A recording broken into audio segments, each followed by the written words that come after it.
ಧರ್ಮವನ್ನು ಸರಿಯಾದ ರೀತಿಯಲ್ಲಿ ಅರ್ಥ ಮಾಡ್ಕೋಬೇಕು. ಈಗ ಬಸವಣ್ಣವರು ಧರ್ಮದ ಬಗ್ಗೆ ಏನು ಹೇಳಿದ್ರು ಅನ್ನೋದನ್ನು ಬಹಳ ಸುಲಭವಾಗಿ ಅರ್ಥ ಮಾಡಬೇಕು. ದಯೆಯೇ ಧರ್ಮದ ಮೂಲವಯ್ಯ, ದಯೆ ಇಲ್ಲದ ಧರ್ಮವ್ಯಾವುದಯ್ಯ. ನೋಡಿ ಎಷ್ಟು ಸುಲಭವಾಗಿ ಹೇಳಿದ್ದಾರೆ ಬಸವಣ್ಣವರು. ಅದರಿಂದ ದಯೆ ಅಂತಕ್ಕಂಥದ್ದು ಇದೆಯಲ್ಲ, ಅದು ಪ್ರತಿಯೊಬ್ಬರಲ್ಲೂ ಕೂಡ ಬೆಳವಣಿಗೆ ಆಗಬೇಕು.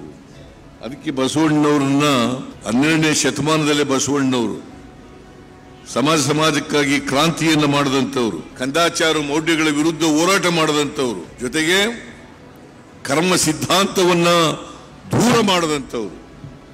ಇದನ್ನು ನಾವು ಅರ್ಥ ಮಾಡ್ಕೋಬೇಕಾಗ್ತದೆ.